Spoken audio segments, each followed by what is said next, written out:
Hey guys, it has been a while and I apologize. We've been spending a lot of time in our course content. We've added so many sections on our course content, so it's taken a lot of our time away from our YouTube channel. So today I thought I could kind of jump right in back where we left off. I promised a editing video, so you can kind of watch along as I edit this little newborn session. Not the whole session. We're going to edit this picture. Maybe you can convince me to edit one more. I'm just glancing. Here's the ones that we've chosen to edit. They are already edited and delivered to Mom, but here's the ones we chose to edit. Maybe we'll pop in and edit this one as well. Okay, so if you've bought our course, you already know that I use Adobe Camera Raw and Bridge side by side with each other. This is Adobe Bridge that you're looking at. This is where you call my images. We're going to right click the two images, open them in Camera Raw, where we can do any basic color correction. The benefit of Adobe Camera Raw is batch processing. So I can pull up multiple images of this guy in this blue in this basket and edit them all the same, color correcting and things like that, as long as everything's selected. Anything I do to the one will be also done to the other. So we'll switch that manually, bring it back down. I like to have richness in my images, so we're bringing down the blacks. Also like my darks to be nice and dark. I like there to be some contrast in my images. Sometimes I'll pull down the shadows just a titch. He's got some yellow in his face. We're going to correct that in Photoshop. Okay, so these are the basic adjustments.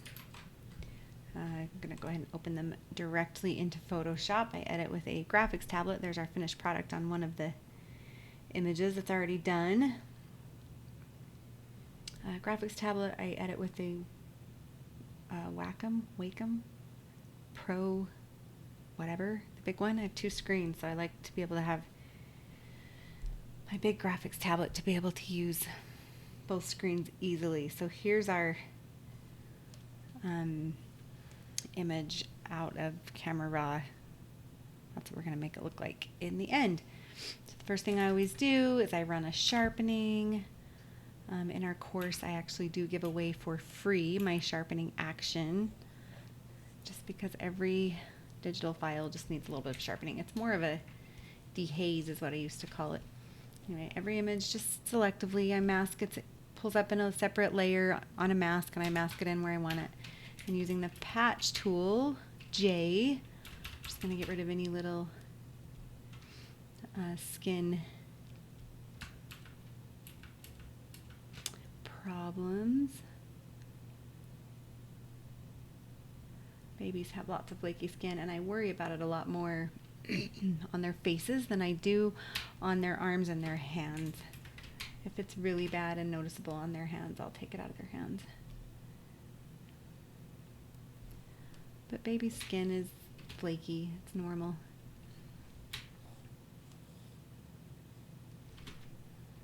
Down here, anything that just takes away my image.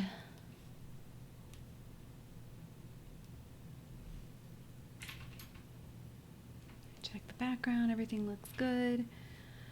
So then I'm going to run what I call frequency separation. Actually, I lied. First, I'm going to color correct. So I've got an action that is correct the yellows. I will tell you the simplicity behind this correct the yellows is using the curves panel and adding blue. We call it an additive color correction.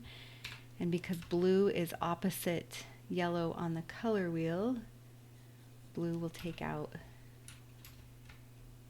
excess yellow.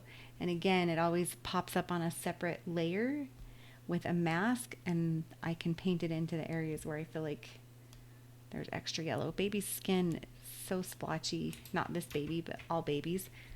They're not just all yellow or all red or all, they're just little areas. Like a jaundicey baby will get jaundice first in their eyes, and then it'll spread onto under their eyes, the bridge of their nose, their bellies will get it first. So the benefit of having that action is that you don't have to do less yellow on the entire image. You paint it in where you want it. I'm going to do a soft baby skin. It's a mix of the Gaussian blur, and again, it's on its own layer. I'm just going to paint it in here onto his hands, or onto his arms, excuse me. I've got another trick that I use for faces, so I'm just doing it on his arms. I also want to match his fingers to his face a little bit more, so using my brush tool, I'm going to select a portion of the baby's skin that I feel like is a natural skin color for a baby.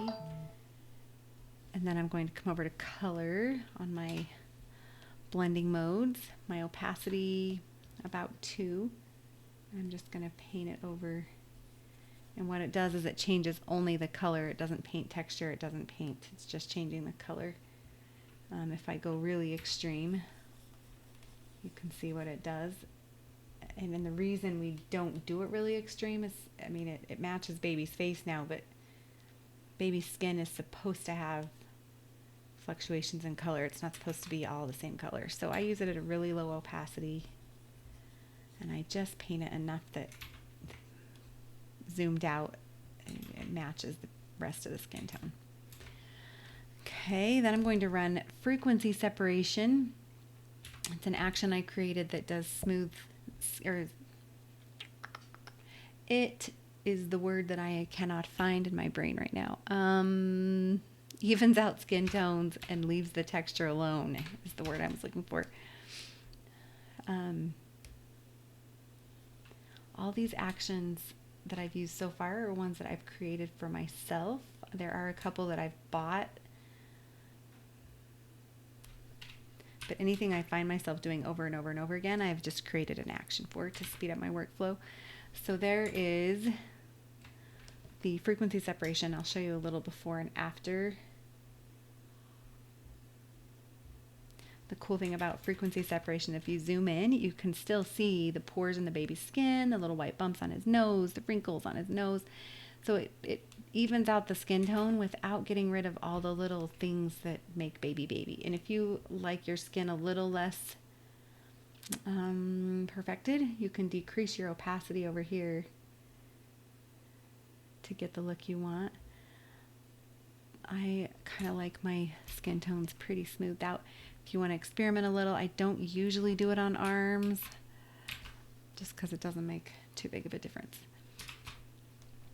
Then I'm going to run Portraiture. It's a plugin from Imaginomic, that again just evens out, smooths out skin tone. Just that little extra kick, and I decrease it quite a bit. I still want baby to look like a baby.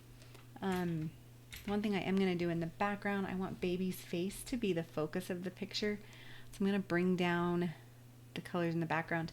Again, if you haven't delved really deep into Photoshop and layers, we have a lot of sections in our course that talk about layers, how to use them, the benefits of them. Because obviously when I bring it down, I don't want the entire image to look like that. So I'm going to paint it in where I want it. And that's mostly just in the background.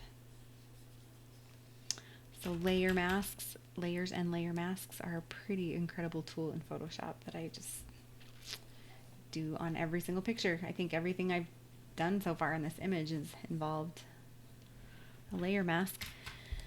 Hey beautiful, you've got a text message. Then I'm going to run one of the actions that I have bought. There's a few that I've bought that I just like what it does.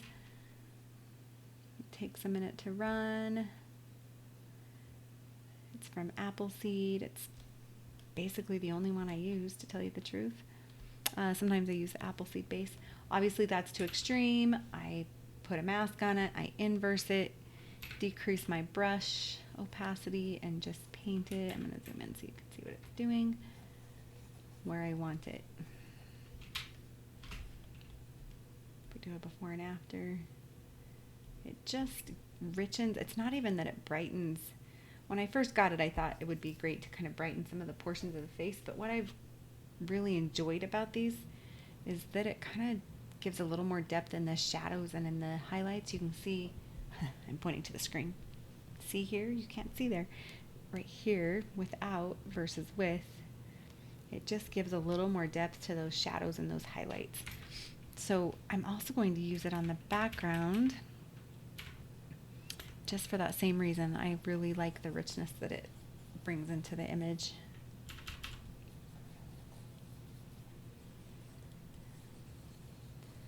Gives the shadows a little more depth.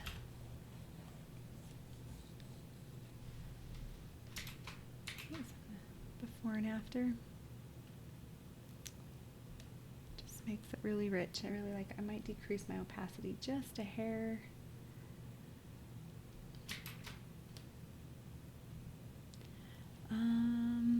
I might also run a base.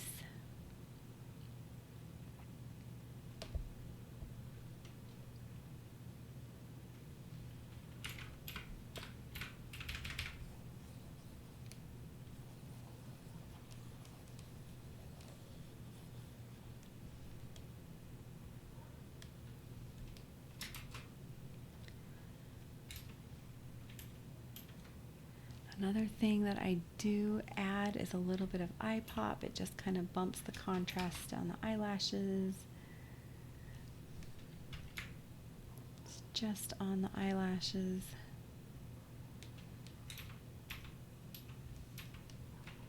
Before and after. There we go. So that would be the finished image that I would present to mom and dad. Quick save. Flatten, and a save. JPEG. I'm going to give it the A name just because I've already saved it once, just so I don't. There we go. So let's head over to the second one. This one has a little more blemishes in my backdrop. I need to go in and actually fix my backdrop. So I run the sharpening, the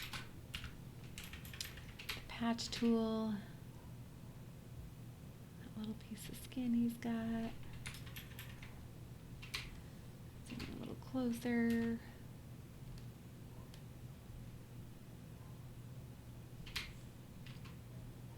His hands are a little more blurred, obviously, because I shoot with a very shallow depth of field.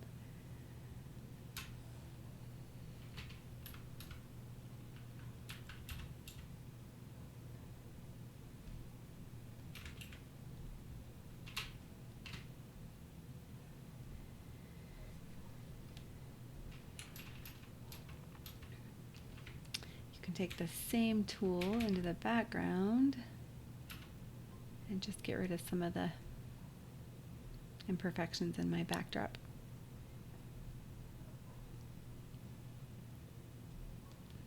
Okay, it's obviously got more yellow in his skin here, which shows up a little bit more than that last image that we looked at. So I'm going to do my less yellow, which is a curves layer. More red on, or excuse me, not red, blue. Additive color correction. So we do a before and after there. I'm gonna zoom in so you can see it better. It's very, very mild. I don't want the baby's face to look fake. Okay, then I'm going to run my frequency separation. Clear all my layers out. You can't run it on an existing layer, so I have to flatten. Frequency separation.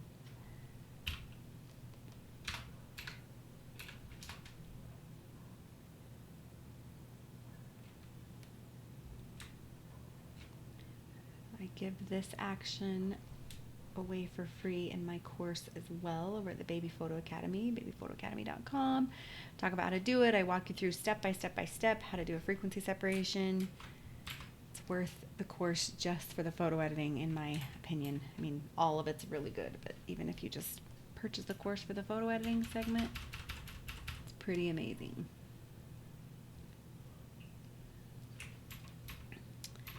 Okay, then I'm going to run portraiture, plug in from Imaginomic, decrease the opacity a little bit. I'm going to darken my background. If it will, what's the deal?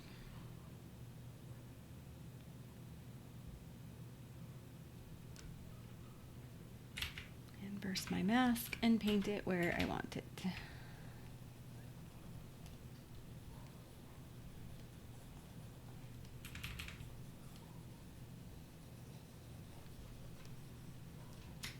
Going to run. We're going to run this Appleseed base at a low opacity on my brush. Then we're going to run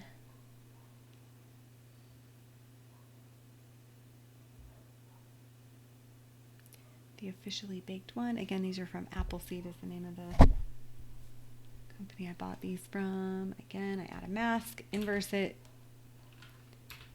paint it in really delicately where I want it.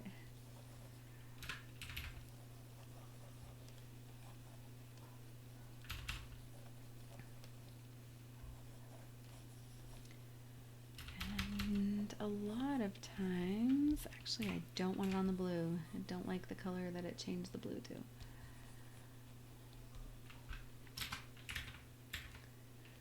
Run the eye pop. That's from Kelly Brown.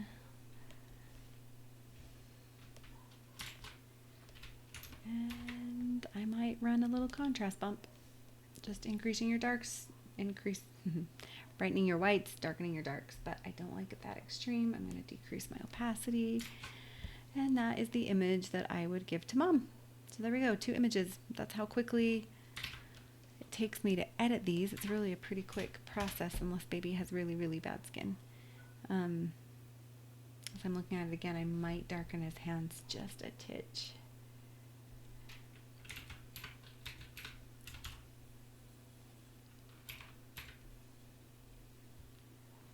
Just a titch.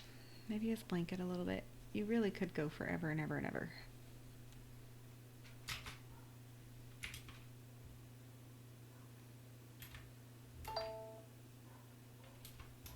There we go.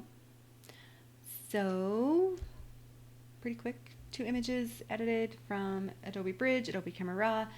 Both of those, all 3, Adobe Bridge, Adobe Camera Raw, and Photoshop can all be found in the photography plan. I think it's $9.99 with the Adobe Creative Cloud. And then some of the actions I used, I will link to those in the description below. If you would like more information on the actions that I use that I've created myself, we actually do give those away. But not only do we give them away, we help you make them step by step, and we talk to you about how to use them in the course of the Baby Photo Academy. So there you have it, Amber Rust 2-color photography. Click like on this video, subscribe to our channel, and ask any questions in the description, in the comments below. Ask questions if you have any questions or you want any more information on any of this stuff. I'll talk to you later. Thanks. Bye.